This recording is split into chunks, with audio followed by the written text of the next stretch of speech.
بسم اللہ الرحمن الرحیم۔ وفیہ نظر میں کل چھوٹی سی بات دوبارہ کھول کے بیان کر دیتا ہوں۔ کہنے لگے کہ ماتن کہتا ہے کہ کسی کا یہ کہنا کہ فصاحت فی الکلام کی تعریف نامکمل ہے۔ فصاحت فی الکلام میں جس طرح مذکورہ اشیاء یعنی تنافر کیا تھا ذوف تعلیف، تنافر الکلمات اور تاکید سے خالی ہونا ضروری ہے، تو اسی طرح کثرت تکرار اور تتابع الاضافات سے خالی ہونا بھی ضروری ہے۔ تو ماتن نے کہا کہ نہیں، اس میں میری نظر ہے اور میری فکر ہے اس میں، کیونکہ یہ دونوں باتیں یہ اگر فصاحت میں مخل ہے تو ان کو علیحدہ سے ذکر کرنے کی ضرورت ہے نہیں، کیونکہ اصل میں ان چیزوں کا ہونا وہ زبان پر ثقل آ جانے کی وجہ سے، دونوں چیزوں کا ہونا وہ کس بنیاد پر ہے؟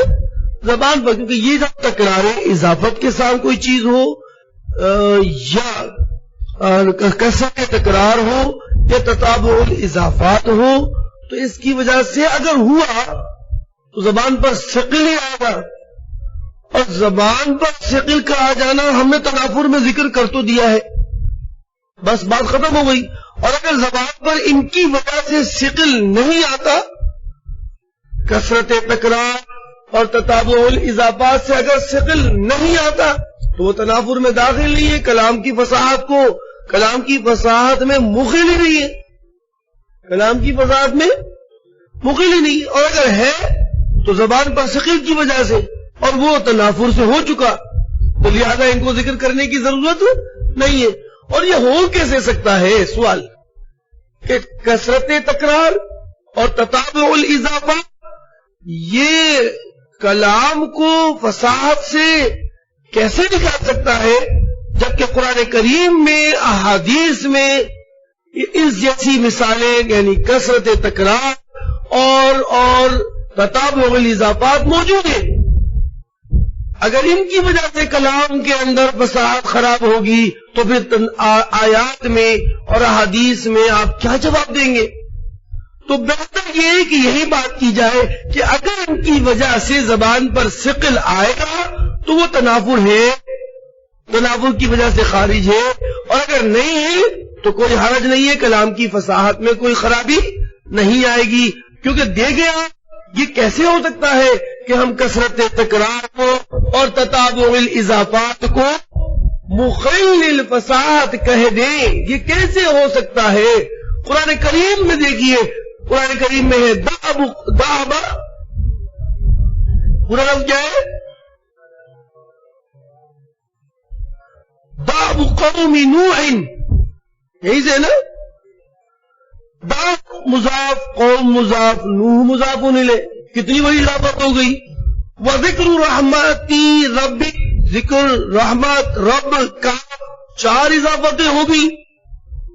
یہ مثال تو بن گئی کس کی؟ تتابع الاضافات کی، جو قرآن کریم میں موجود ہے۔ اگر تتابع الاضافات کی ہم فصاحت کے کلام میں قید لگا دیں گے تو قرآن کریم کا غیر فصیح ہونا لازم آ جائے گا، لیکن چونکہ ہمارے نظریے کے مطابق ہر تتابع الاضافات زبان پر ثقیل نہیں ہوتی، تو لہذا کلام میں تنافر نہیں ہے اور کلام فصیح رہے گا۔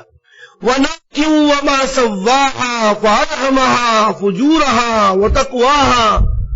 اب اس مثال میں دیکھیں کہ اس میں کثرت تکرار ہے لیکن قرآن کریم ہے، اور قرآن کریم میں کثرت تکرار ہونے کے باوجود کلام کو، اللہ کے کلام کو آپ غیر فصیح کہہ نہیں سکتے، تو معلوم ہو گیا کہ کثرت تکرار کا بھی فصاحت فی الکلام میں عمل دخل نہیں ہے۔ حدیث میں بھی آپ صلی اللہ علیہ وسلم نے فرمایا الکریم ابن الکریم ابن الکریم ابن الکریم یوسف ابن یعقوب ابن اسحاق ابن ابراہیم، اب تکرار الکریم ابن کریم ابن کریم ابن کریم، اور پھر اس کے بعد یوسف بن یعقوب بن اسحاق بن ابراہیم. ابھی کثرت تکرار حدیث میں موجود ہے، کریم 4 دفعہ آیا ہے، لیکن اس کے باوجود حدیث کو غیر فصیح نہیں کہہ سکتے. تو معلوم ہو گیا کہ اس قسم کی قید لگانا فصاحت الکلام میں ہماری 3 قیدوں کے علاوہ مناسب نہیں ہے. اول تو جواب یہ ہے کہ یہ تنافر میں داخل ہے، اگر ان کی وجہ سے ثقل آیا تو ان کو تنافر کہہ دیں گے، اور نہیں آیا تو کچھ بھی نہیں ہے، کلام فصیح ہے، اور کہتے ہیں ان کو ہم فصاحت کی بیماری کہہ دیں. کیسے فصاحت کی بیماری کہہ دیں؟ قرآن کریم میں موجود ہے ایسی چیزیں. ٹھیک ہے، یہ کل کی نظر کی بات تھی جو تھوڑی سی ذرا مجھے مبہم لگی تھی تو میں نے آپ کو بتا دیا.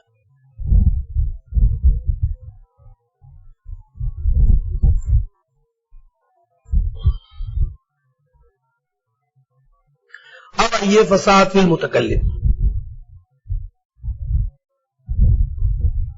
فصاحت فی المتکلم کسے کہتے ہیں؟ فصاحت فی المتکلم ملکۃ، ملکہ، ملکہ نہیں پڑھ دینا اس کو، ملکۃ لام پہ فتح ہے. فصاحت فی المتکلم ملکۃ، فصاحت فی المتکلم ایک ملکہ ہے. ایک کیا ہے؟ ملکہ ہے.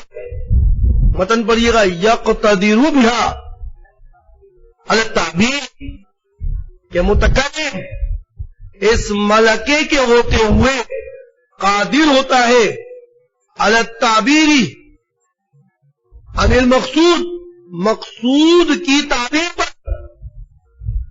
کس پر؟ مقصود کی تعبیر پر. بلفظ فصیح، لفظ فصیح کے ساتھ. فصاحت فی المتکلم کیا ہے؟ فصاحت فی المتکلم ملکۃ، ایک ملکہ ہے. یقتدر بہا، کہ متکلم اس ملکہ کے ذریعے قدرت حاصل کر لیتا ہے علی التعبیر عن المقصود، مقصود بات کی تعبیر پر بلفظ فصیح. کس کے ساتھ؟ یہ فصاحت متکلم. مزید وضاحت کے لیے کچھ لفظی تحقیق دیکھتے ہیں مختصراً.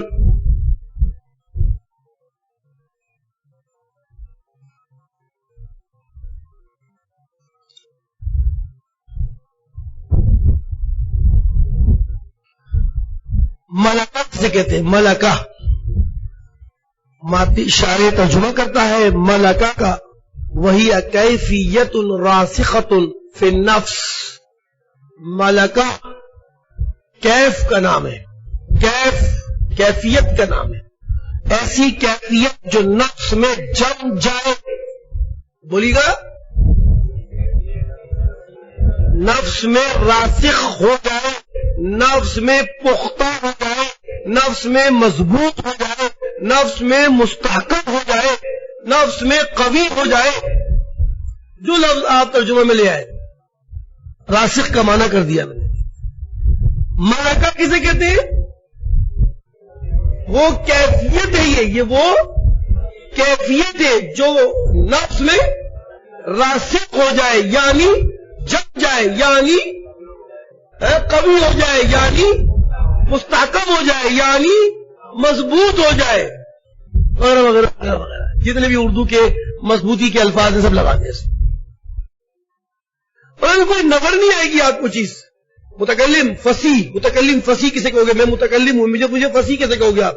تو آپ وہ میری کیفیت کو دیکھو گے، اندر کی کیفیت، کہ جب میں مقصود کو تعبیر کرتا ہوں تو میرے اندر ایسی صفت موجود ہے، کہ وہ صفت ایسی ہے کہ میں جہاں چاہوں کلام کو موڑ دوں، جہاں چاہوں کلام کو گھما دوں، جہاں چاہوں کلام کو لے جاؤں. آپ کو میری بات سن کر کہیں گے یار بڑا فصیح آدمی ہے یار. یہ اس کے اندر وہ کوالٹی ہے. ملکہ کیا ہے؟ وہ کوالٹی ہے. وہ کوالٹی ہے کہ وہ کوالٹی اس کے اندر رچ بس گئی ہے. بولیے،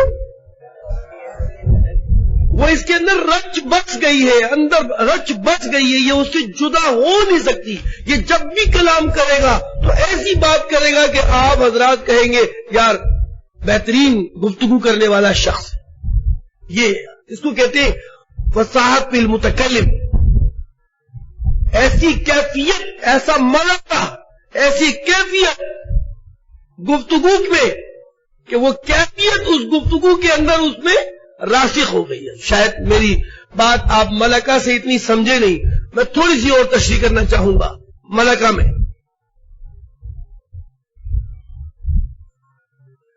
ملکہ صفت ہے، اصل میں یہ صفت ہے، خوبی ہے، ایک انسان کے اندر پیدا ہو جاتی ہے، بس پیدا ہو جاتی ہے.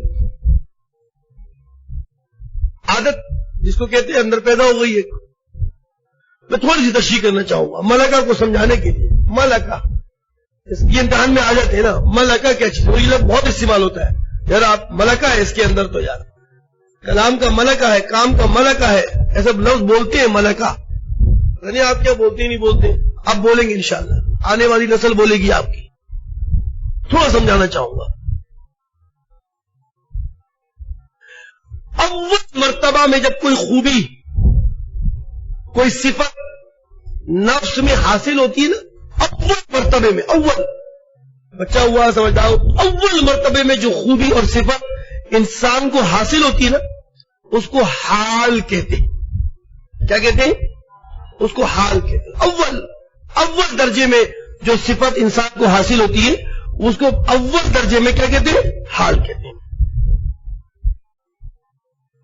حال اس لیے کہتے ہیں کہ میں بتاؤں آپ کو اس کو حال کیوں کہتے ہیں. حال اس لیے کہتے ہیں کہ جو شخص اس صفت کے ساتھ، سنو بیٹا، جو شخص اس صفت کے ساتھ متصف ہوتا ہے نا، وہ فی الحال زمانہ حال میں اس کے زائل کرنے پر بھی قادر ہوتا ہے.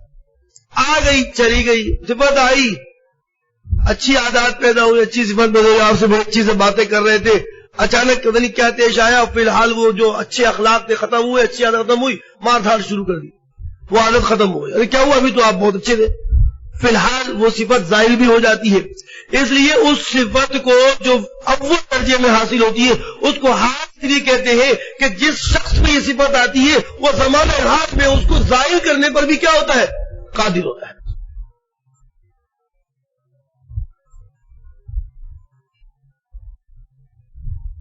لیکن اب اگر وہ صفت جو فی الحال ملی ہے اس کو اول درجے میں ملی ہے، وہ صفت اس کے نفس میں ثابت رہے ہوتے وہ صفت اس کے نفس میں اس انداز سے قرار پکڑ گئی کہ اب وہ شخص خود اس صفت کو اپنے اندر سے نکالنے پر قادر نہیں رہا کہ اب وہ صفت نکال کے آپ اس کو گالیاں بک رہے ہیں، آپ اسے بدتمیز کہہ رہے ہیں، بد اخلاق کہہ رہے ہیں. وہ پھر بھی آپ کی بات کو یوں کہنا جی حضرت آپ اگر کہہ رہے ہوں گے شاید میرے اندر یہ صفات ہوں گی اور میں نے سمجھ نہیں پایا ہوں گا. اس کے تیش، اس کے اندر جوش اور اس کے اندر غصہ، جذبہ بھڑک ہی نہیں رہا. وہ صفت اچھی اخلاق کی، عاجزی کی، انکساری، ایک مثال دے رہا ہوں، انکساری کی روٹی ہو گئی. وہ صفت ایسی اندر گھس گئی کہ وہ اس کو ظاہر ہی نہیں کر پا رہا، ہٹا ہی نہیں پا رہا اپنے پاس سے. تو اس کو کہتے ہیں اس صفت جو ہاتھ سے قرار پکڑ کر نفس میں پختہ ہو گئی، اس صفت کو یعنی اب وہ قادر نہیں رہا اس کو ہٹانے پر، اس صفت کو کہتے ہیں ملکہ.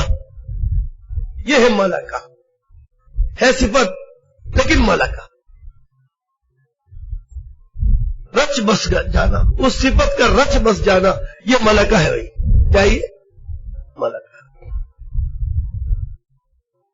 مطلب اب وہ جس طرح چاہے اس صفت کو گھما لے، جس طرح چاہے اس صفت کو گھما لے، وہ قادر ہے.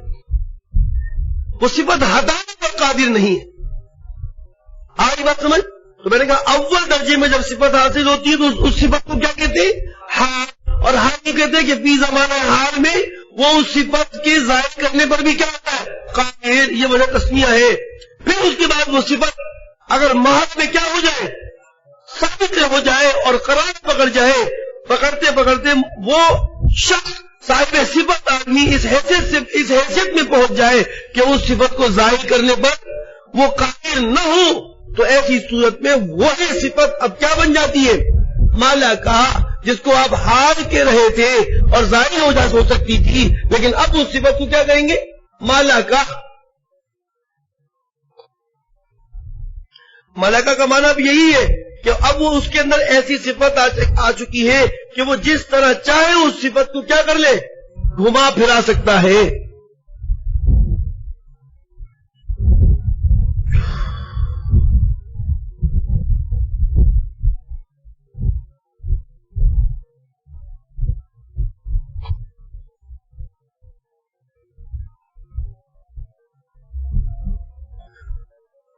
والفصاحت فی المتکلم ملکتون، فصاحت فی المتکلم ایک ملکہ ہے، یعنی فصاحت متکلم کے اندر، متکلم غور ہے، متکلم کی ذات میں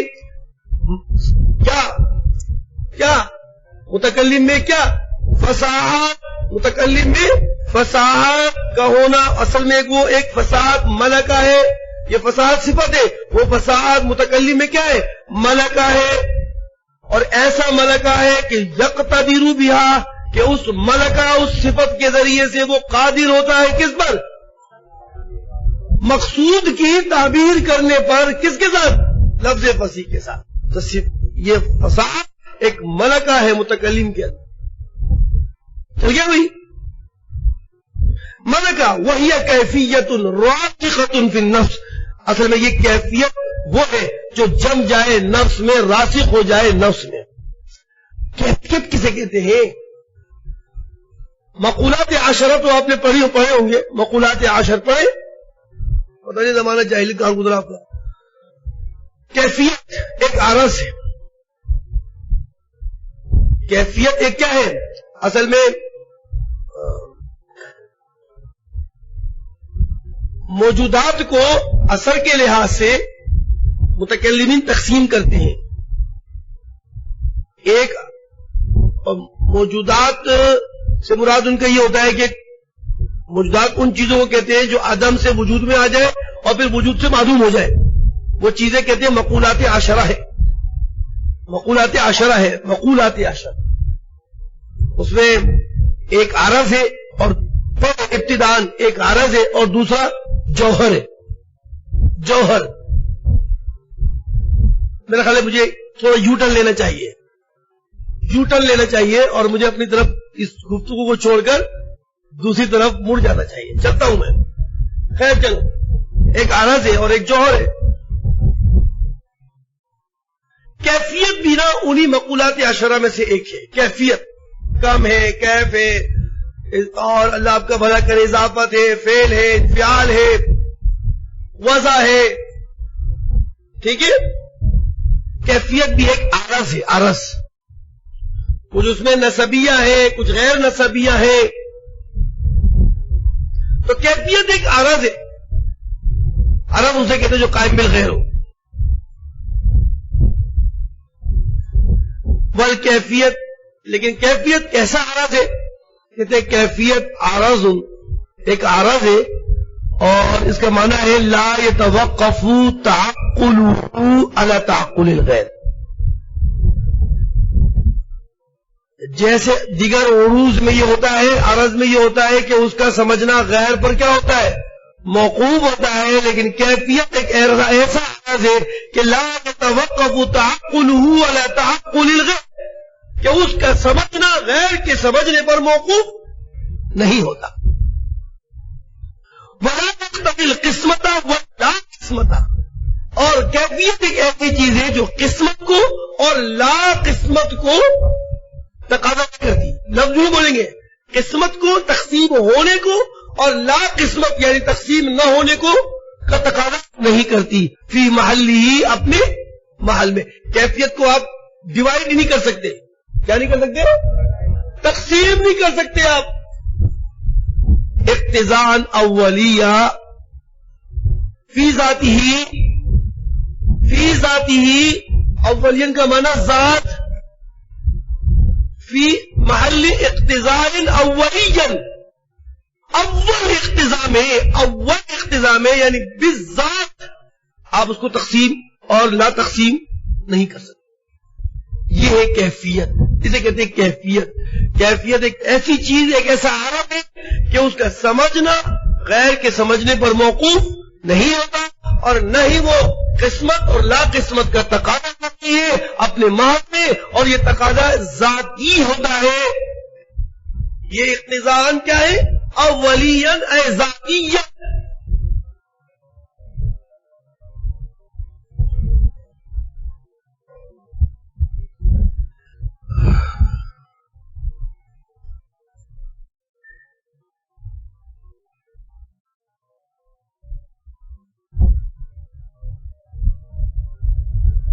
یہ کیفیت کی بہت لمبی چوڑی تعریف کی ہے، لیکن پھر بھی ہمیں مثالوں سے سمجھنا ہوگا کہ کیفیت جس کا سمجھنا غیر کے سمجھنے پر موقوف نہ ہو،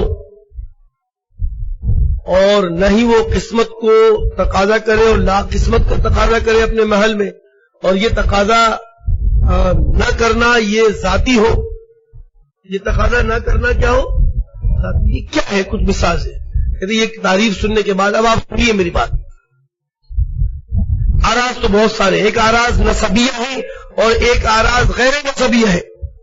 9 آراز ہے. ایک آراز نسبیہ ہے اور دوسرے آراز. جب کیفیت کی تعریف میں یہ بات آئی نا کہ جس کا سمجھنا غیر کے سمجھنے پر موقوف نہ ہو، تو وہ آراز نکل گئے. وہ آراز نکل گئے جس کا سمجھنا غیر کے سمجھنے پر کیا ہوتا ہے؟ مثال اضافت. مثال کے طور پر اضافت بھی ایک آراز ہے. مثال اس کی اضافت کی مثال ابوت، ابوت، بنوت. ابوت اور بنوت. ابوت اسے کہتے ہیں جب انسان جس کے لیے بیٹا ہونا ثابت ہو، بغیر بیٹے کے آپ اس کو باپ، اضافی عرض ہے، اضافی ہے. بنوت بیٹا ہونا، بنوت ابن سے. بنوت اسے کہتے ہیں کہ جس کے لیے باپ ہو. تو یہ امر اضافی ہے. یہ کیا ہے؟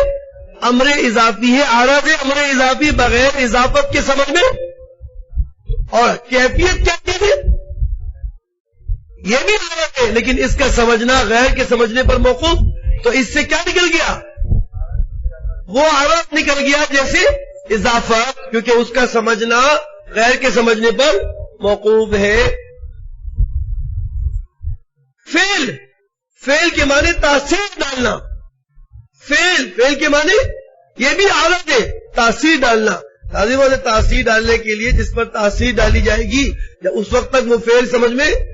انفعال، انفعال اس کا معنی ہے اثر قبول کرنا، غیر کا اثر قبول کرنا. تو جب تک اثر نہیں پڑے گا غیر کا تو وہ انفعال سمجھ میں. یہ امور اضافیہ ہیں، عرض ہے امور اضافیہ ہے. جب کیفیت کی تعریف یہ کی گئی کہ کیفیت وہ عرض ہے کہ جس کا سمجھنا غیر کے سمجھنے پر موقوف نہ ہو، تو اس سے وہ عرض نکل گئے جن کا سمجھنا غیر کے سمجھنے پر کیا ہے؟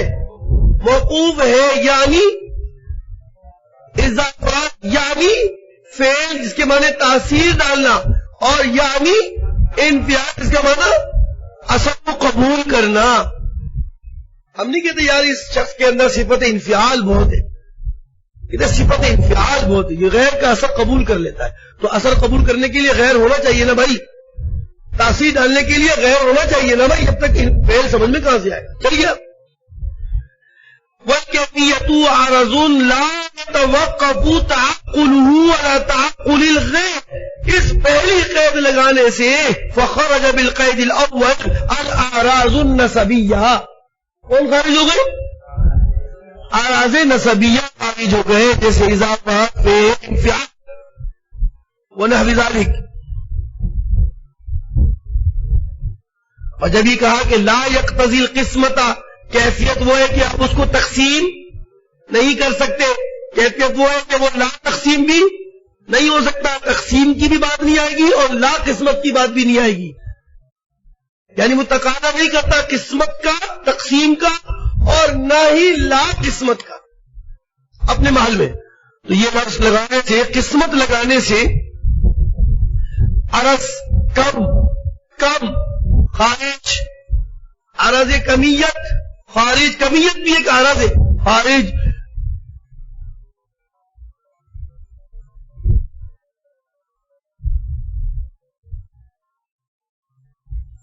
جیسے خط، سطح، جسم، یہ کیا ہے؟ کمیت. آپ بتائیے، یہ عرض ہے کہ کمیت مقدار عرض ہے، لیکن قسمت کا تقاضا کرتا ہے. بولے قسمت کا تقاضا کرتا ہے. یعنی آپ خط کو تقسیم کر سکتے ہیں، سطح کو تقسیم کر سکتے ہیں، جسم کو تقسیم کر سکتے ہیں. عرض ہے. حالانکہ کمیت کیا ہے؟ عرض ہے. کیفیت بھی عرض ہے، کیفیت بھی عرض ہے، لیکن کیفیت ویسا عرض ہے کہ جس کا سمجھنا غیر کے سمجھنے پر موقوف نہیں ہے. اور کمیت وہ عرض ہے، اور کیفیت ایک ایسا عرض ہے جو قسمت کا تقاضا نہ کرے، جبکہ کمیت ایک ایسا عرض ہے کہ جس کا سمجھنا غیر کے سمجھنے پر موقوف تو نہیں ہے، لیکن تقسیم کا تقاضا کر دیتا ہے. بھائی خط تو آپ کسی جگہ پہ ماریں گے تو وہ عرض ہی تو ہے نا، قائم بذاتی ہی تو قائم نہیں ہے نا. عرض اسے کہتے ہیں جو قائم بالغیر ہو، قائم بالغیر ہو.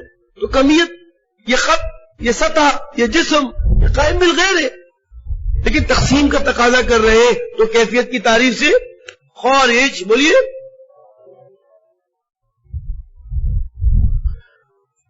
اسی طرح لا قسمت کہنے سے نقطہ خارج ہو گیا.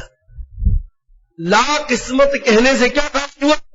نقطہ اور وحدت خارج ہو گیا. کیونکہ نقطہ ایک ایسا عرض ہے کہ جو لا قسمت کا تقاضا کرتا ہے. اس کا تقاضا کرتا ہے، لا قسمت کا تقاضا کرتا ہے کہ تم مجھے تقسیم نہیں کر سکتے. وحدت ایک لا قسمت کا تقاضا کرتا ہے کہ تم ایک کو تقسیم کر نہیں سکتے، کیونکہ ایک تقسیم ہوتا نہیں ہے. تو نقطہ اور لا قسمت کہنے سے نقطہ اور وحدت خارج ہو گئے. والکیفیت عادت لا يتوقف تعقله ولا تعقل الغیر. یہ پہلی قید تھی، اس پہلی قید سے آرام نصبیہ خارج ہو گئے، یعنی اضافت. جیسے میں نے مثال دی، بنوت اور ابوت اور پیٹ انفعال ونحو ذالک. وبقولنا ولا يقتضي القسمت، اس سے الکمیات خارج ہو گئے. اور بقولنا لا قسمت، اس سے نقطہ اور وحدت خارج ہو گئے، حالانکہ یہ بھی آراز ہے. یہ تھی تعریف کیفیت کی. آگے کہ یہ تقاضا کرنا قسمت اور لا قسمت کا، یہ اول ہو بذاتی ہی ہو. تو اولین کی قید لگانا اصل میں یہ کسی کو نکالنا نہیں ہے. اولین کی قید کسی کو نکالنا نہیں ہے، بلکہ اولین کی قید کا فائدہ علم بالمعلومات کو داخل کرنا ہے. علم بالمعلومات کو بولے، پورا نہ بولے، صرف علم نہیں بولنا، علم بالمعلومات کو داخل کرنا ہے اولین کہنے سے. اس کی وجہ یہ ہے کہ علم محض علم وہ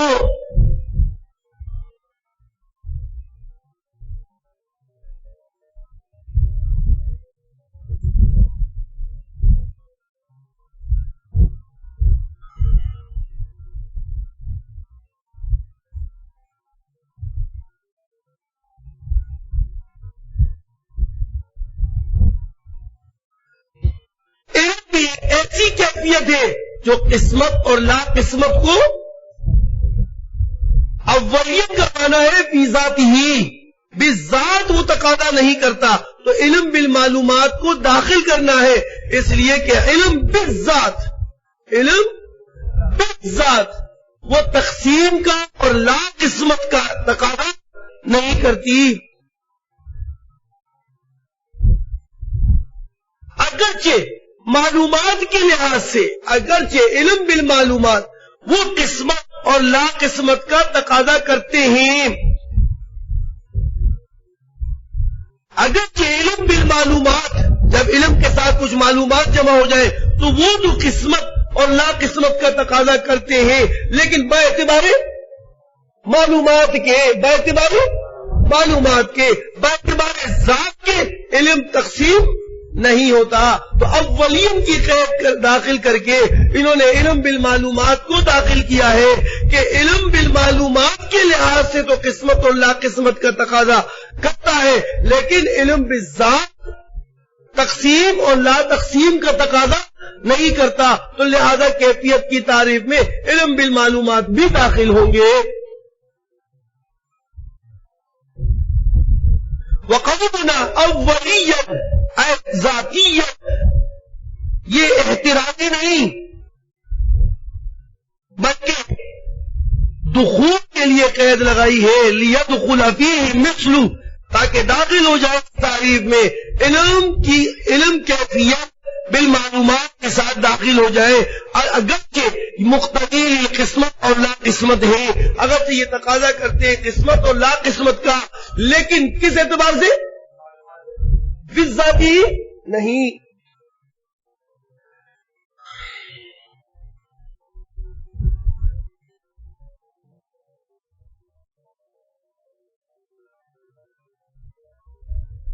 مصنف نے اب اساسی بات سن لیجئے، مصنف نے فصاحت کی تعریف میں کہا، فصاحت المتکلم کی تعریف میں کہا، فصاحت المتکلم ملکۃ، فصاحت المتکلم ملکۃ کہا، فصاحت المتکلم صفۃ نہیں کہا، فصاحت المتکلم صفۃ نہیں کہا۔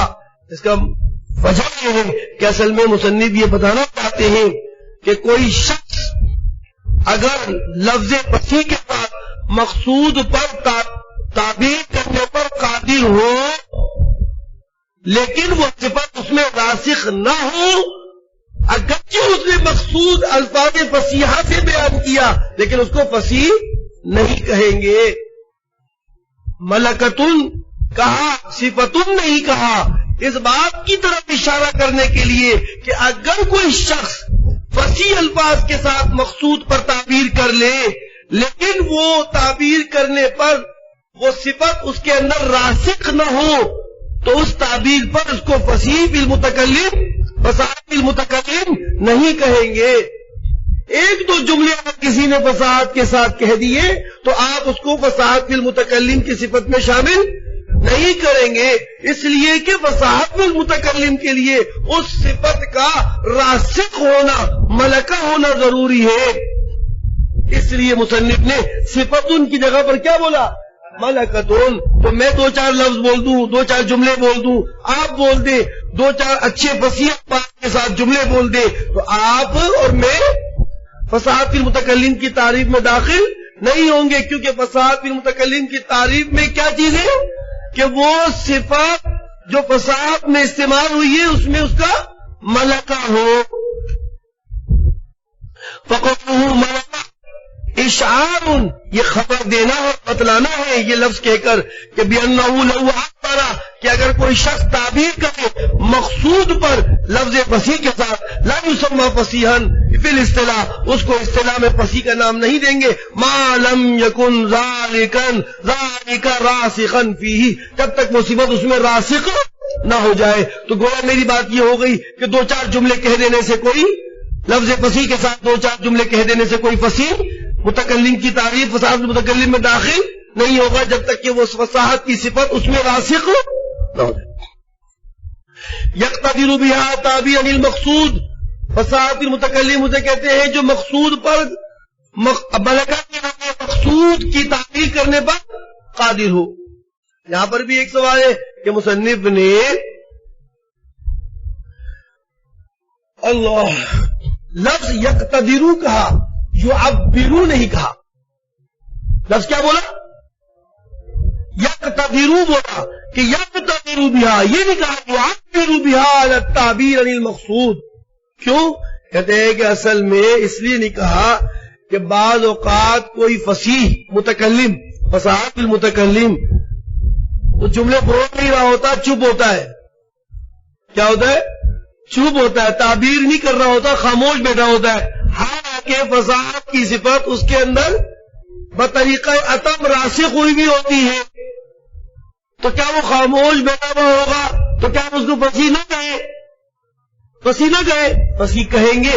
اسی لیے فصیح کی تعریف میں تعبیر نہیں، قدرت کا ذکر کیا گیا ہے کہ اس میں قدرت موجود ہو، خود وہ اس وقت تعبیر نہ بھی کر رہا ہو، وہ جملے نہ بھی بول رہا ہو، لیکن وہ صفت اس کے اندر راسخ ہو.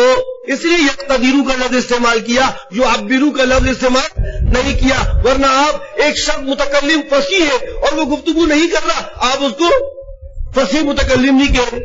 تو بہتر یہ ہے کہ بجائے تعبیر کا لفظ لگانے کے یقتدیرو کا لفظ لگا دیں.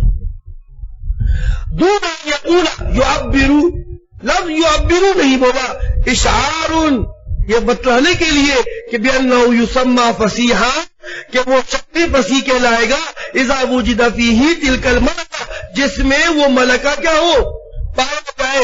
سواء وجد تعبیر او لم یوجد، خواہ تعبیر اور بولنا پایا جائے یا نہ پایا جائے. وقتلہ بلفظ فصیح، عجیب بات ہے، لفظ فصیح بولا، کلام فصیح نہیں بولا. لفظ فصیح بولا، کلام فصیح نہیں بولا. وجہ یہ ہے کہ لفظ کلام اور مفرد اور مرکب دونوں کو کیا شامل ہے.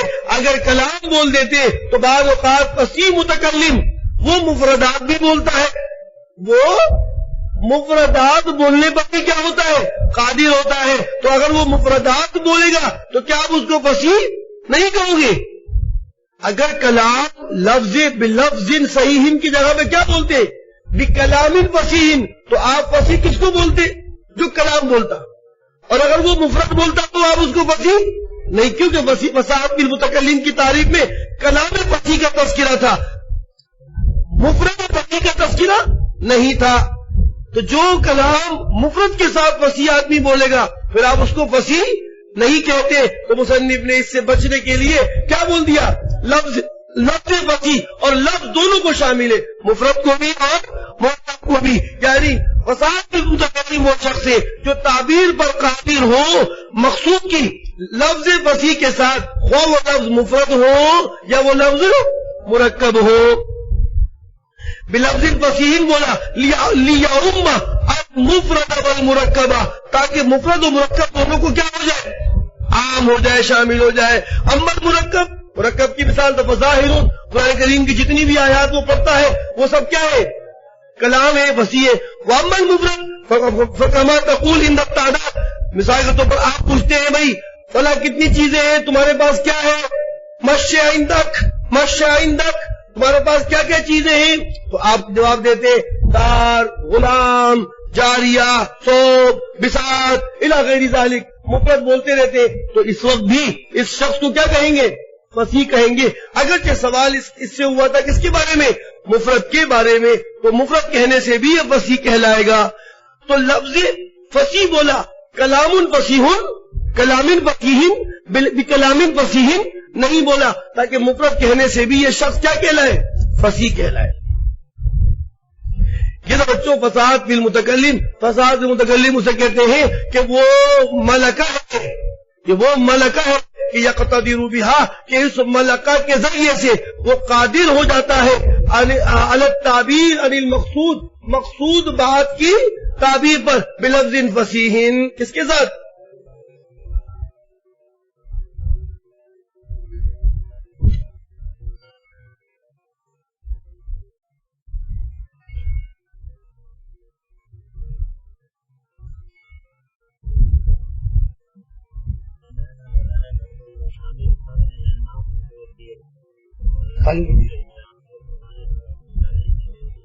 اچھا ٹھیک ہے. یہ مطلب یہ ہر سال کی طرح چرمہائے قربانی کی کھالیں جمع کرنے کے سلسلے میں طالب علم جوق در جوق، قافلہ در قافلہ وہ دفتر میں پہنچ کر اس ذمہ داری کو نبھانے کے لیے آتے ہیں. اور وہاں پہ رش لگ جاتا ہے طالب علموں کے جوش و خروش کو دیکھ کر، تو اس صورتحال میں ہر سال ایک آپ کو رجسٹر کا کاغذ دے دیا جاتا ہے جس میں آپ اپنے نام لکھ کر اپنی ذمہ داری کے بارے میں خود آگاہ کرتے ہیں کہ آپ اس کام کو کس نوعیت سے، کس انداز سے اور کس طریقے سے ادا کریں گے. تو اس میں انتظامیہ کو فیصلہ کرنے میں آپ کے بارے میں آسانی ہو جاتی ہے. بعض حضرات ایسے ہیں جن کی مساجد ہیں، وہ مسجدوں میں ذمہ داری نبھا رہے ہیں، کوئی خادم ہے، کوئی مؤذن ہے، کوئی امام ہے، تو اس صورتحال میں وہ اس ذمہ داری کو اس انداز سے کرنا چاہتا ہے کہ جس میں اس کی مسجد میں ہی یا اس کے علاقے میں ہی یا اس کے گھر بار کی طرف بھی ذمہ داری لگ جائے تو اس کو آسانی ہو جاتی ہے. تو لازم بات ہے ادارہ زبردستی تو نہیں کرتا، لیکن انسان خود اپنے طور پر اس کو اپنے لیے لازم سمجھتا ہے کہ یار سارا سال پڑھتے ہیں اور ایک ہلکا پھلکا کام 2 یا 3 دن کے اندر ہم سے ادارہ طلب کرنا چاہتا ہے، تو اس راستے سے فرار اختیار کرنا اور چھپ جانا، غائب ہو جانا یا انکار کر دینا، یہ ایک غیرت مند آدمی کے لیے مناسب نہیں ہوتا کہ وہ بغیر کسی اجرت کے، بغیر کسی فیس کے، بلکہ کئی گنا زیادہ ادارے کی انتظامیہ کی خدمت میں وہ پڑھتا ہے، سہولیات میں پڑھتا ہے. تو پڑھنے کی ایک حق تو یہ ہے کہ ادارہ جس طرح کہے اس طرح وہ فرض کو اس 2 یا 3 دنوں میں اختیار کر لیں اور بہترین عزت اور غیرت کا ثبوت دے. بہتر یہی ہوتا ہے، میری سمجھ میں تو یہی بات آتی ہے، نہ یہ کہ فرار ہو جائے، بھاگ جائے، پھر پڑھنے آ جائے. اس سے علم میں بھی کمی ہوتی ہے اور اساتذہ کی نافرمانی کی وجہ سے بے ادبی اور گستاخی بھی لازم آتی ہے. تو بہرکیف یہ امیر صاحب کے پاس ہے، مزید گفتگو اس میں بعد میں کر لیں گے. امیر صاحب کے پاس ہے، ساتھی محبت پیار سے جو کام جس طرح سے کرنا چاہتے ہیں، ادارے کے اندر، ادارے سے باہر، اکیلے، انفرادی، اجتماعی، جو بھی صورتحال ہے وہ اس میں تمام چیزیں موجود ہیں. وہ آپ اپنے طور پر لکھ دیں، اپنے موبائل نمبر ضرور لکھوا دیں تاکہ آپ سے رابطہ کرنے میں آسانی پیدا ہو. زبردستی کسی صورت میں بھی نہیں ہوگی آپ سے، آپ اس سے بے فکر رہیے. البتہ اگر ادارہ آپ کے لیے کوئی بہتر تجویز کرے اس کو اختیار کریں. ہمیں آپ کو محنت میں ڈالنا غرض نہیں ہے، بلکہ آپ کو اس علمی میدان میں صدقہ جاریہ میں حصہ رکھنا مقصد ہے کہ ان کھالوں کی قیمتوں سے اور ان چرمہائے قربانی سے جو رقم اور رقوم حاصل ہوتی ہے وہ آپ ہی جیسے پڑھنے والے مستحقین میں ان کی علمی معاونت میں خرچ کر دی جاتی ہے. اور اس خرچے سے وہ شخص طالب علم آگے چل کے بہت بڑا کوئی مجتہد، امام اور بہت کوئی خلیفۃ المسلمین بن کر خدمت انجام دیتا ہے اور اسلام اور دین کی سربلندی ہوتی ہے، اعلاء کلمت اللہ ہو جاتا ہے.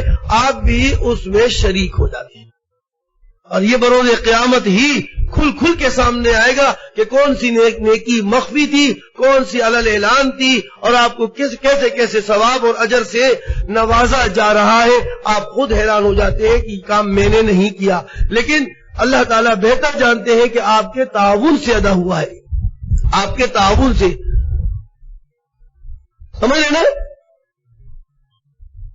الداعی علی الخیر کفاعلہ، نیکی کی طرف، بھلائی کی طرف رہبری رہنمائی کرنے والا وہ کرنے والے کی طرح ہے. تو جتنا بھی ہو سکے آپ سے فون بھی کریں گے، آپ کالے اٹھوا بھی لیں گے، آپ نہیں بھی جائیں گے، اپنے گھر والوں میں، رشتہ داروں میں جہاں جہاں قربانیاں ہوئی ہیں وہاں سے آپ ادارے کا فون نمبر لے کر ان کو فون کر کے وہ قربانی کی کھالیں آپ وہاں سے گاڑی کے ذریعے سے، ادارے کی گاڑی ہوگی، اٹھوا دیں گے. 1 ہو، 2 ہو، 3 ہو، لیکن اس صدقہ جاریہ میں شریک ہونے کو آپ امید ہے پسند اور اختیار کریں گے.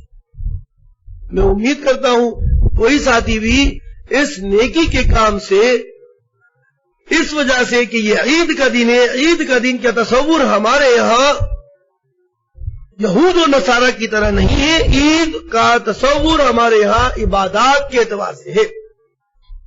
یہی وجہ ہے کہ خدا وحدہ نے جب یہ دن عطا کیا تو اس میں نماز لازم کی ہے. غبارے پھاڑنا اور تہلکا مچانا، ناچ گانے کرنا اور محفل مجلس سجانا اس کو لازم نہیں کیا. عبادت آ جاؤ میدان میں 2 رکعت نفل شکرانے کی پڑھنے کے لیے. تو عبادت ہے، یہ عبادت کا موقع کسی صورت میں بھی ضائع نہ کیجیے گا. جتنا ہو سکے، جو ہو سکے، حسب توفیق، حسب استطاعت، لا یکلف اللہ نفسا الا وسعها کی طرح سوچتے ہوئے آپ اس پر اندراج کروا دیں. اور کل یہ بھی مجھے دکھا دے گا، سب کے موبائل نمبر کے ساتھ لکھ